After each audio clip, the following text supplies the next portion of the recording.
Hollis, 15, and Detective Mara Hollis, woke before her alarm, the room still wrapped in a faint gray hush that clung to the edges of the furniture. The apartment carried the soft residue of two women living inside it. Books stacked unevenly on the coffee table, a sweater draped across the arm of the couch, a pair of running shoes abandoned near the heater.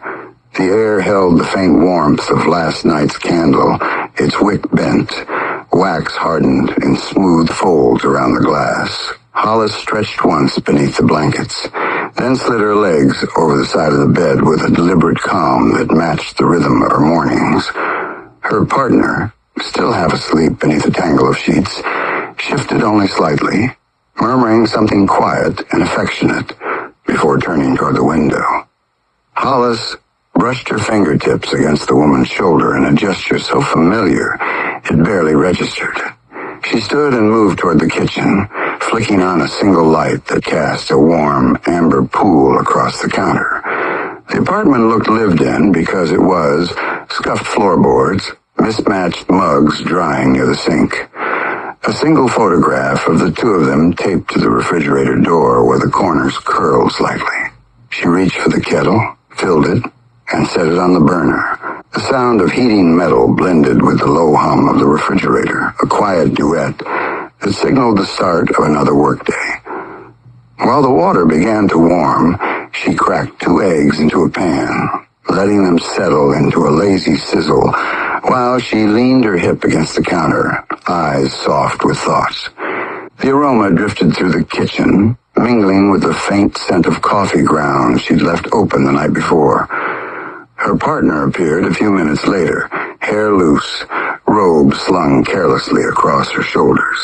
She wrapped her arms around Hollis from behind, chin resting near the detective's shoulder. Hollis let the moment breathe, exhaled slowly, then plated the eggs with a calm that came only from repetition. They ate at the small table near the window, legs brushing beneath the wood, neither woman speaking much. It wasn't silence born from distance.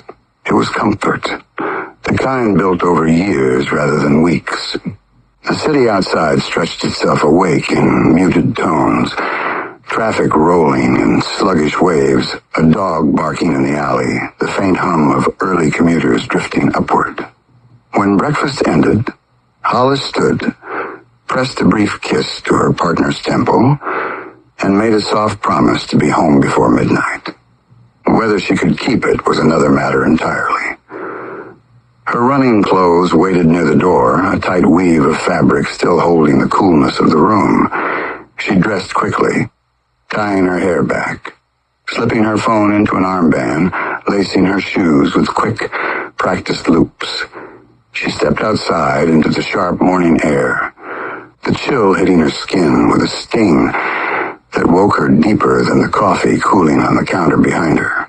She stretched once beneath the metal railing of the entryway, then jogged down the steps and onto the sidewalk, her breath leveling to a steady cadence.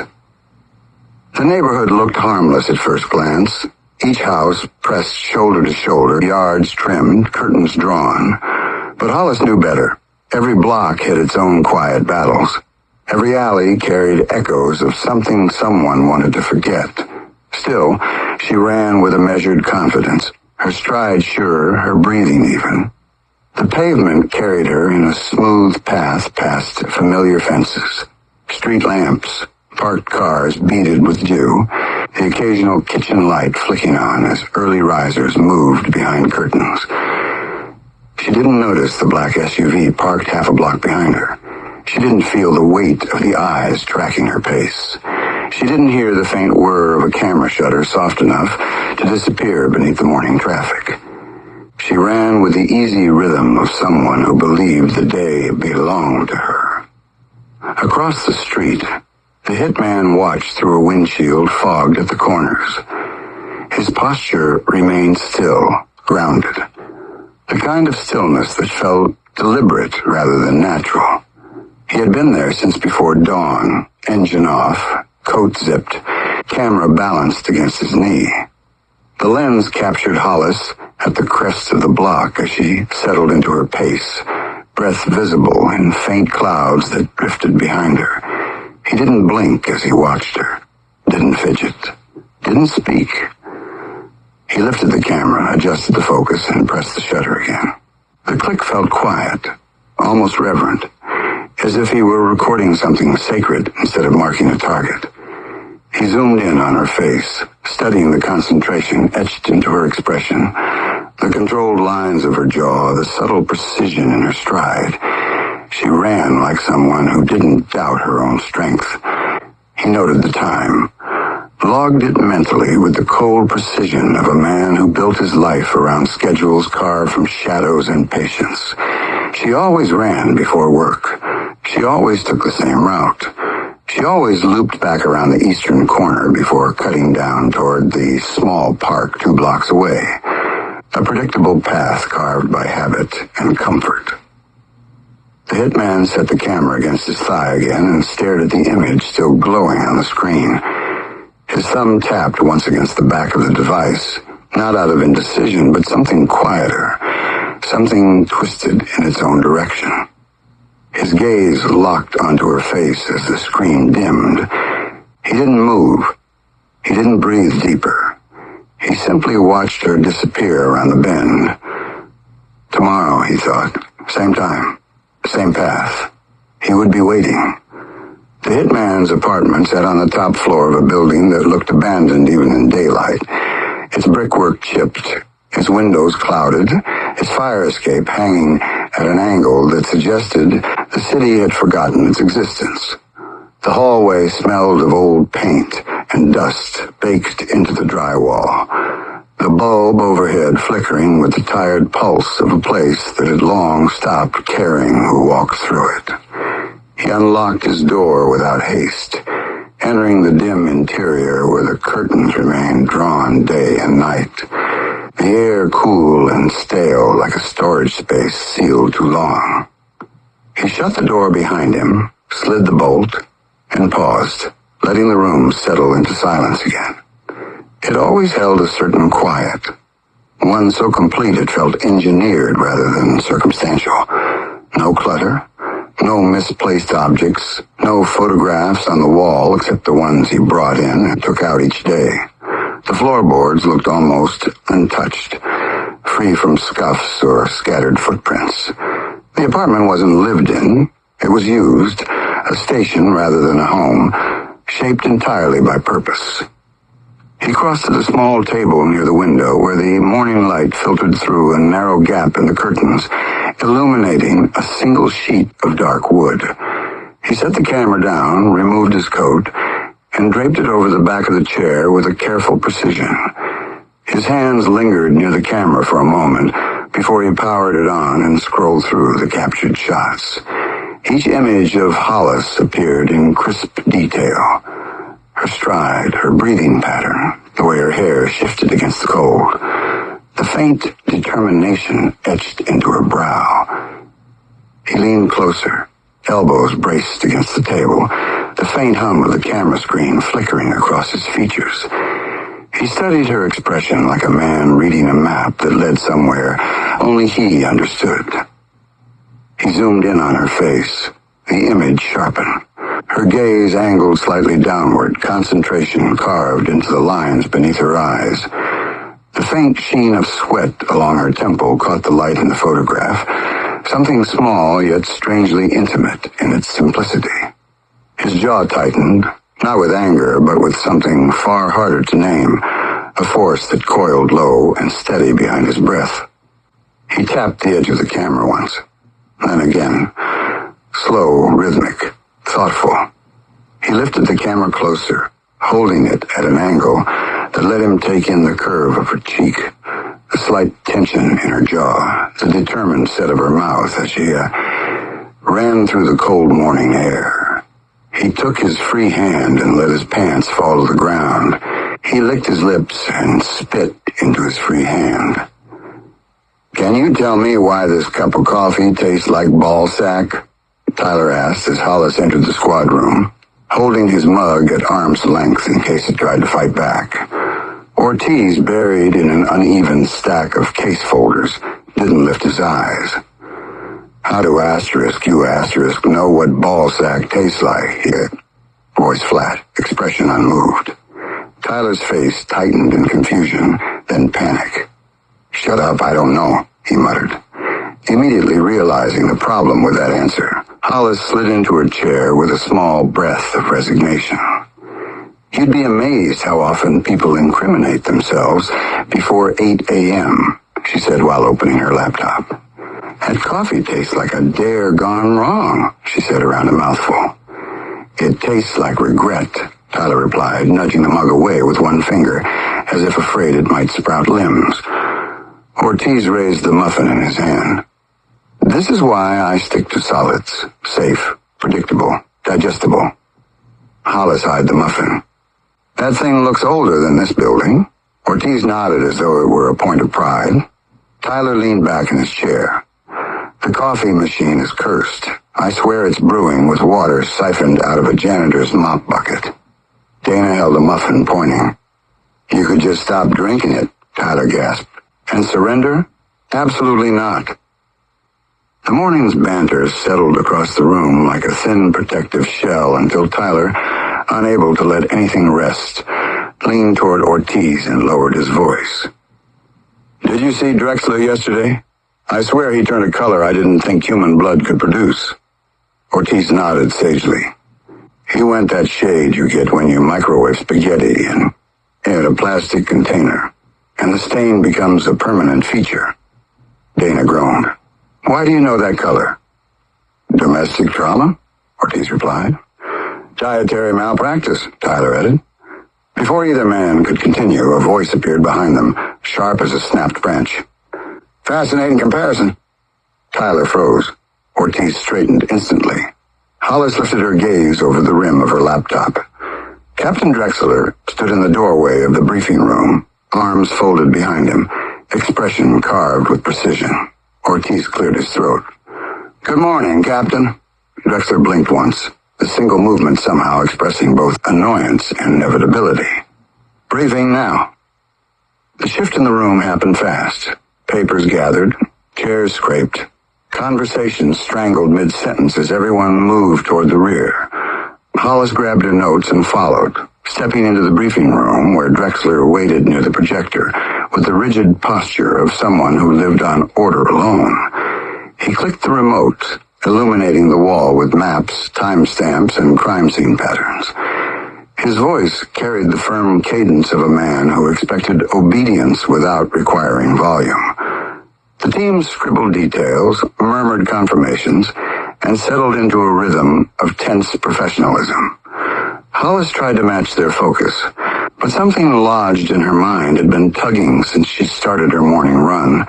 A slight misalignment, a warning pressed beneath her thoughts, like a bruise she hadn't noticed forming.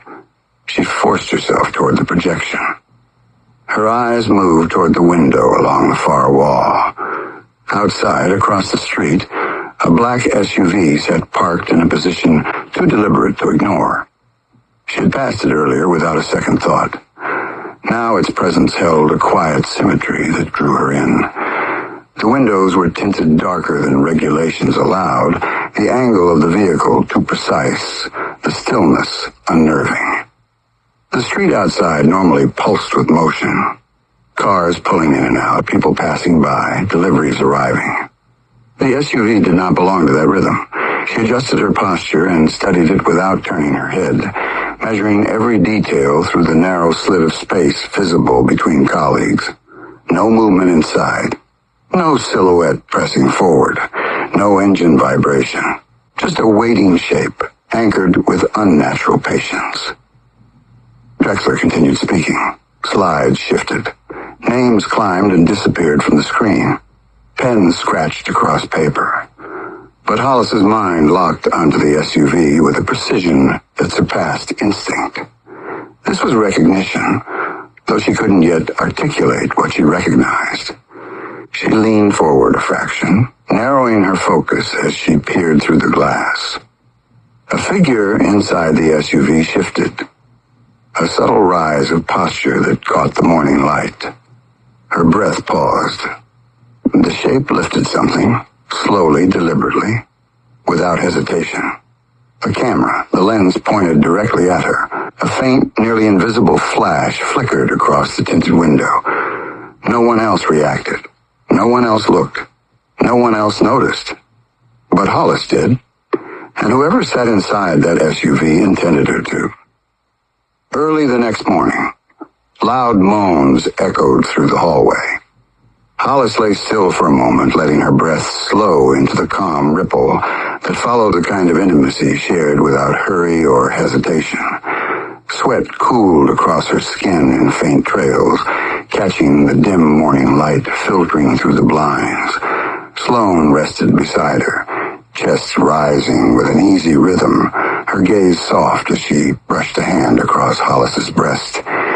"You're incredible," she murmured, voice low with tired warmth.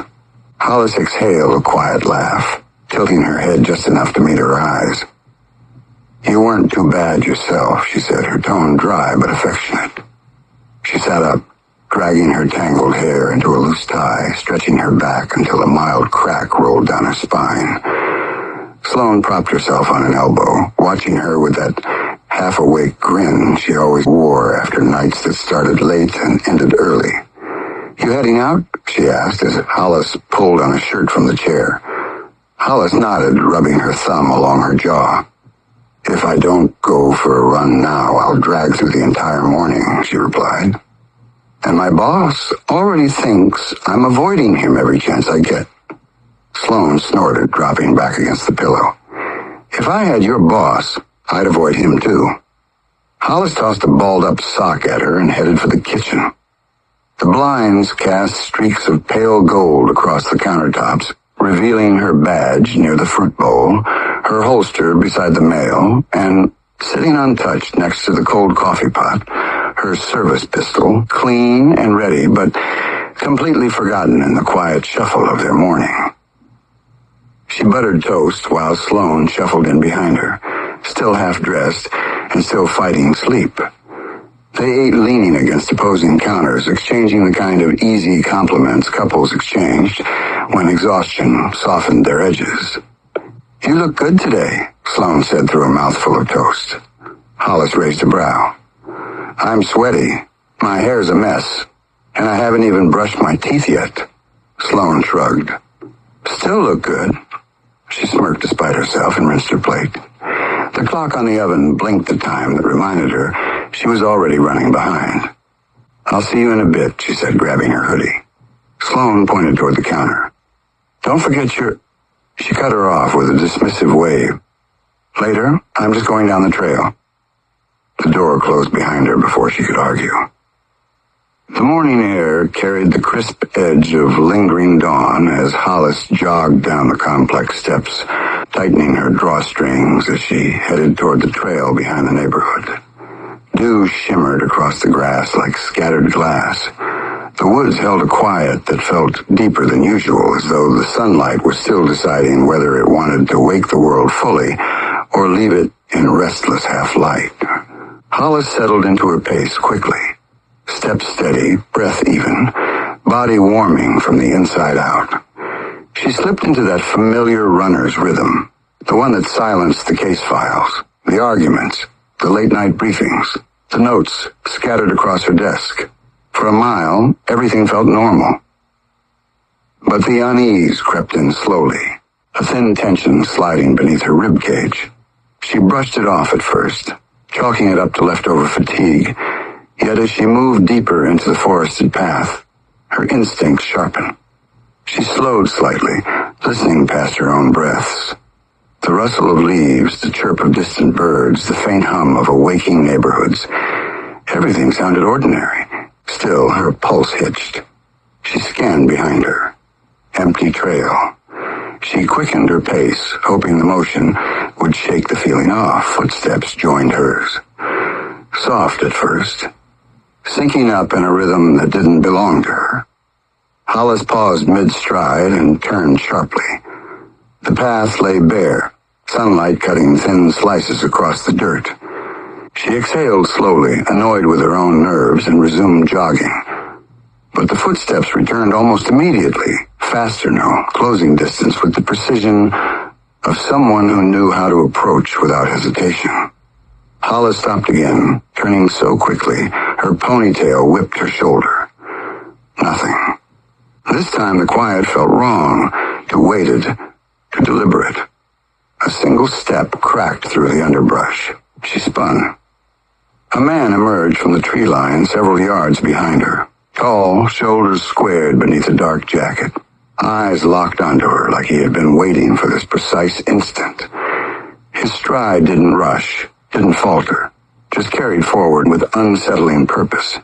Hollis planted her feet. "Hey!" she shouted, planting authority into her voice. "I'm warning you! I've got mace right here!" The man didn't blink, didn't slow, didn't shift even slightly.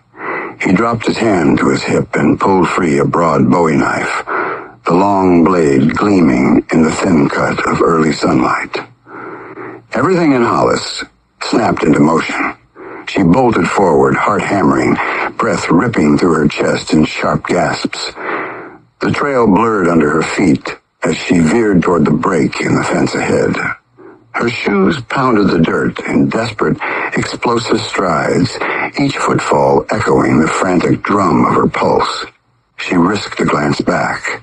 The man was running now, fast, powerful, closing distance with terrifying efficiency. Hollis shoved harder, scanning for houses, for people, for anything. The break in the fence was only seconds away. She reached for it. He slammed into her from behind, the impact jarring her entire body as she crashed to the ground. Her elbows scraped against the dirt, pain flaring up her arms as she twisted, trying to roll away. The hitman landed on top of her with crushing weight, pinning her with practiced precision. Hollis clawed for his wrist, pushing against the hand gripping the knife, desperate for leverage. He pressed a knee into her ribs, forcing her breath into a tight, panicked wheeze. The knife lifted. She braced. A sharp, decisive strike sank into her side, sending a cold shock through her body that rattled her lungs. Another blow followed, angled with brutal precision. Her limbs trembled beneath him as she struggled to grasp anything. His jacket, his wrist, the dirt, anything that might help her fight back. But the man overpowered her with relentless strength, driving another strike into her as her vision blurred. Her breath thinned, her movement slackened. The world dimmed around the edges. He drew the blade in one smooth, practiced motion, the steel whispering across her throat as he opened her silence from ear to ear.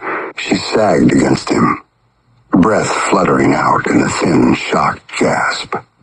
"You bleed just like the others," he murmured, almost disappointed as he let her body slip away from his hands. When she fell still, he shifted off her, dragging her deeper into the brush, boots grinding through the leaves as her body slid behind him. He laid her beneath the cover of low branches where the shadows clung thickest. He reached and grabbed a small, weathered notebook from his coat. With the same steady precision he used for the blade, he drew a single line through her name, and below remained a short list of the others still left to deal with, the detectives who didn't yet know he was coming. 16. The sun was sinking in a long, molten smear when Alvarez opened his eyes, its dying light stretching across the horizon like the last exhale of something too stubborn to die quietly. The fading glow washed over the chrome beneath him, staining the metal in strokes of red and gold. He didn't remember climbing onto the bike. He didn't remember rising from the fire. But he sat upright now, steady, centered, hands resting on grips that pulsed beneath his palms with a slow, awakening heartbeat. The engine hummed in low, deliberate waves, each vibration sliding through his body as if the machine were exhaling after a long slumber. The frame radiated warmth, not from the sun or the road, but from something alive humming in the metal. The chrome gleamed without blemish. The tank reflected the dying horizon like a polished mirror. The pipes held a new, deliberate shine, every line sharper than he remembered. Not repaired, reborn. He drew a breath, deep and clean. No tightness in the ribs, no lingering smoke in his lungs, no ache riding the edges of bone or muscle. His body felt stripped of every weakness he'd ever carried, rebuilt with a precision that erased the man he used to be. The fading light brushed along his jaw, casting long shadows across his gloves. He flexed his fingers. They moved with a steadiness he'd never felt before. "God damn," the bike murmured, the voice rising through the engine with a gravelly satisfaction. "It's good to be back." Alvarez didn't flinch. The voice slid into him like it belonged there. He watched the last sliver of sun struggle against the horizon, its glow thinning into a weak ember. But only for one night. A chill swept across the back of his neck. Cold, ancient, deliberate. Not wind, not breath. A presence. It curled close, pressing into the space just behind his ear, and whispered in a voice carved from darkness, older than the world, "Enjoy your freedom for one night." The air tightened. The last line of sunlight vanished behind the hills. Then the pain will commence. A slow burning heat rippled through him in response. It rose from somewhere deep in his chest, curled up his spine, and settled behind his eyes until a faint glow flickered outward, subtle but unmistakable. His vision sharpened, the night brightening around him in a way no human gaze could manage. A quiet fire licked through the edges of his sightline. Something shifted against his back. He reached over his shoulder and found the cold steel waiting for him. Smooth barrel, solid stock, weight balanced as though crafted for his grip alone. A shotgun he did not remember strapping on. The whisper slid down his spine with dark amusement. "Your shotgun will not run empty. Mortals worry about ammunition. You won't." Alvarez exhaled, steady, controlled. The fire behind his eyes flared once more, reflected faintly in the chrome. "When the last blood spills," the whisper murmured, a voice thick with hunger, "I will finally be completed." The bike vibrated beneath him, sensing it all. The tires trembled, smoke drifting from the rubber, not from friction or heat, but from the pressure of something immense building inside the machine. The smoke curled upward in thin, ghost-like tendrils. The tires remained intact, untouched, refusing to melt under the power unfurling through the engine. Alvarez twisted the throttle. The bike surged forward with violent eagerness, devouring the rising night as if it had been starving. Wind whipped around him, sharp and cold, the darkness folding back in long waves to make room for his passage. The road wound ahead in smooth, shadowed stretches. Fields blurred, trees leaned. The world seemed to widen for him. The glow of distant lights broke the dark far ahead, weak, flickering, restless. He knew the shape instantly. The clubhouse. He kept riding, staying to the outskirts, watching from a distance as the building slowly took shape at the far edge of the lot. The neon sign buzzed with a harsh, unstable crackle, its old red letters sputtering through uneven surges of power. The flicker pulsed like a heartbeat falling out of rhythm. Even from here, the sound cut through the night in a jagged whine. He slowed just enough to take it in. Inside, ZZ Top blasted at a volume that shook the walls, the heavy rhythms distorted by cheap speakers pushed far past their limits. The bass thudded across the dirt, vibrating through the air with a sloppy aggression that had always belonged to the butcher boys. Alvarez grinned. The fire behind his eyes brightened. Smoke drifted again from the bike's wheels, controlled, slow, almost ceremonial, as if the machine were preparing itself for the violence ahead. The engine growled, deep and hungry. "Well then, it said, voice curling through the night with a feral satisfaction. Let's rock and roll. Captain Drexler stepped into interview room 3 with the slow, controlled movements of a man holding something heavy inside his chest. Sloane sat curled in on herself. Her sleeves were dragged over her hands, fingers knotted together, eyes red and raw from crying that hadn't eased a single ounce of her pain. He closed the door behind him and took the chair opposite her. He didn't open the folder he carried. For this kind of conversation, there wasn't a page in the world that mattered. Sloane Whitlow, he said quietly. I'm Captain Drexler. I'm the one handling Hollis's case. She lifted her head slowly. Her breath shook. Her lips trembled. Her eyes held the glassy, fractured glaze of someone who'd had the floor fall out from under them. Is it true? She whispered. What they told me? Drexler gave a single, steady nod. Yes. The word struck her like a blow. A strangled cry tore loose before she covered her mouth with both hands, her shoulders jerking with uncontrollable tremors. Drexler didn't speak. He let the moment run its course. Too many years on the job had taught him that grief like this could only crash and break, never soften. When she finally lowered her hands, her voice came out fragile, almost translucent. She said she would be back. She said she wouldn't be long. Her throat tightened. She just kissed me and said she'd see me soon. Drexler leaned forward slightly. Was she frightened? Uneasy? Did anything feel off? No. Sloane shook her head hard. She was distracted. Focused on something. But she wasn't scared. If she had been scared, I would have known. She swallowed, voice cracking. I even told her to bring her gun. And she didn't bring it with her. The words hit Drexler like a cold spike.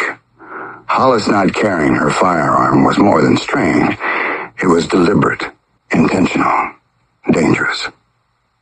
Did she give you any hint where she was headed? He asked. Sloane wiped at her face with her sleeve. She said she was going for a quick run around the block, around the park. That's all. She didn't say anything else. That's it? Drexler pressed gently. Sloane nodded, tears welling again. I kept texting her, calling her. I thought maybe her phone died. The sobs returned, quiet at first, then spilling out in heavy, trembling waves. She folded forward, arms wrapped around herself like she were trying to keep from splitting open. Drexler let her fall apart without interference.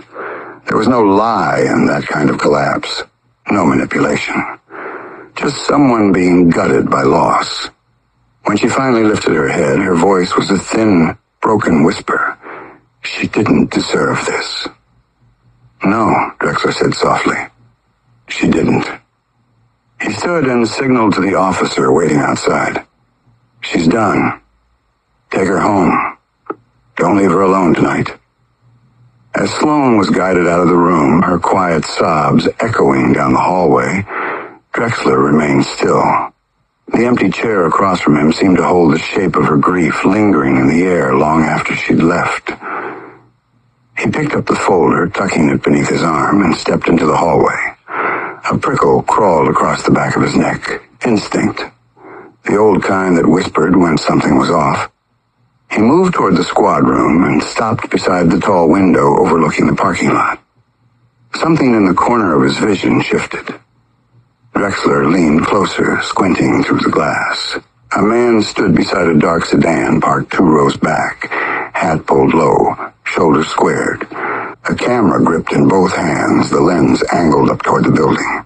Oh, the faintest glint flashed across the glass as he snapped a photo. Then another. Quick. Deliberate. Wrong. Drexler blinked, rubbed his eyes, leaned forward again, needing to be sure he wasn't imagining it. The man was still there. He blinked again. The man was gone. Not moving, not ducking into the car, not walking away. Gone.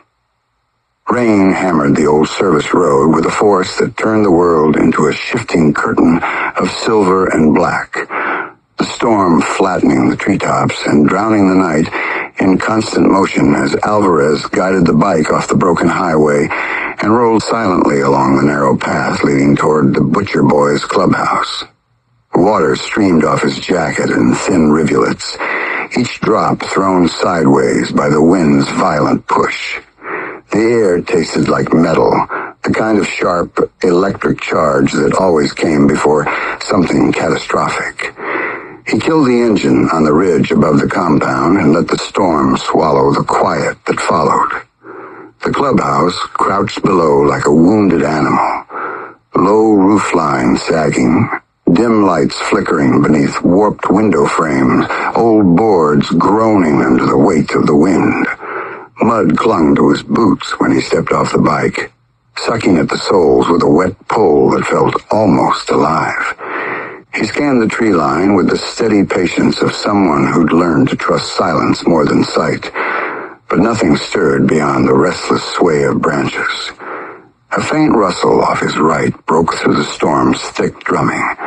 Alvarez turned, instincts rising before thought could catch up. A small shape emerged from the brush, weaving unsteadily through slick roots and rain-soaked ferns. Salem limped into the headlights' dying glow, soaked to the bone, fur clumped in dark knots, tail bent sharply as though a long-healed injury had left it shaped by old pain. The cat blinked against the rain, eyes steady, ancient in a way that unsettled him more than the storm. Alvarez lowered himself to one knee, ignoring the cold mud soaking into his jeans. The cat paused, as if considering the invitation, then stepped close enough for him to brush a hand over its head. Salem leaned into the touch, letting out a tired, rough purr that vibrated through its frail frame with a stubborn kind of defiance. A cold whisper slid across the edges of Alvarez's mind, thin, sharp, patient. Kill it? No, he said to himself. It didn't come from memory or instinct or fear. It came from Satan. For a moment, it pulled at his thoughts, like a hook dragging through the soft earth, pushing a pressure he didn't invite, his fingers tensed by reflex. Salem nudged harder, pressing its forehead into his palm, with a kind of earnest certainty that cut through the whisper long enough for him to steady his breath. He pushed back against the shadow in his head with a quiet firmness, letting the storm drown the last trace of the voice. The rain hissed around them. Salem meowed once, sharp, impatient, as if scolding him for hesitating at all. Stay here, Alvarez murmured, rising to his feet. Guard the bike. The cat hopped onto the seat with more determination than strength, curled its tail around its paws, and settled into a watchful coil that ignored the rain battering its back. Alvarez looked at him once more and then turned toward the ridge, slipping into the storm like a shadow carried by wind. Heat, noise, and the smell of stale liquor slammed into him the moment he slid through a side entrance where the warped frame didn't sit flush against the wall. Alvarez stepped into the crack between two rooms and let the dark swallow him. The clubhouse interior pulsed with chaotic life, voices clashing over distorted music, boots stomping against the floor in drunken rhythm, chairs scraping hard enough to bite into old wood. The air hung thick with sweat, smoke, and something chemical that crawled along the back of the throat. Dim bulbs cast sickly halos across the room, flickering under the weight of the storm as though losing their grip on the power line. Alvarez kept to the shadows, moving silently along the wall, eyes adjusting quickly to the murky light. The bikers packed into the main space were too drunk, too wired, and too caught up in tearing each other down to notice anything that didn't shatter glass or spill blood. A group crowded the bar, faces flushed, voices rising in sloppy bursts of competition. One thick-armed biker slammed his palm against the counter to emphasize a story he'd clearly stretched far beyond the truth, sending beer bottles clattering. Another man, lean, jittery, jaw twitching, burst into laughter mid-sentence and nearly toppled off his stool. "You can't even ride a straight line sober," one man barked, pointing a shaky finger at a friend whose shirt was soaked with spilled whiskey. "Last time you tried, you hit the same fence twice." "That fence jumped," the friend snapped back, brushing liquor from his chest. "Your sister thought so too." The bar erupted. Someone shoved him hard enough to send him into a wall plastered with peeling posters. He slid down the wood panel with a grunt, laughed again, then tried to push to his feet before slipping on the puddle he'd left on the floor. Near the pool table, two bikers leaned over a small mirror perched on a stack of coasters, each dragging a line into shape with impatient hands. The mirror rocked dangerously on the uneven surface as one tapped the rolled bill against his palm, sniffed hard, and bent forward with the confidence of a man already halfway to oblivion. He jerked upright a second later, blinking rapidly, rubbing his face with the back of his hand. "Burns like hell," he muttered. "You complain more than my kid," the other grumbled, flattening another line with the edge of a card. "You're gonna blame the weather next." "Only thing I blame is your cooking." "Watch it," the man warned. "I'll break that nose and give you something real to whine about." A third biker shoved between them, grabbed the mirror, and steadied it only long enough for the other two to resume their sloppy ritual. On the couch, under the flickering lamp, a group argued loudly about which bands played real music and which ones sounded like their bikes coughing up parts. Insults flew back and forth faster than the storm outside, each one louder and pettier than the last. Someone threw a coaster. Someone else threw a half-empty beer. Someone screamed about losing a bet no one remembered making. Alvarez stayed hidden behind a support beam, slipping between the long pockets of shadow the flickering lights couldn't quite reach. He moved with deliberate precision, letting the chaos cover every subtle shift of his weight. No one looked his way. No one sensed the presence sliding through the dark like a blade gliding between ribs. He wasn't part of their world. They were too loud, too wasted, too wrapped in their own idiocy to notice the quiet figure tracking the edges of the room. The air thickened the deeper he moved into Clubhouse. Outside, Salem sat perched on the motorcycle seat, tail wrapped tight around his paws, rain slicking across his coat in relentless sheets. Lightning cracked somewhere beyond the tree line, casting a brief flash across the yard. The cat didn't move. His eyes stayed fixed on the clubhouse door Alvarez had slipped through, watching with a patience carved from something far older than instinct. Waiting, silent, unmoving. 17. The clubhouse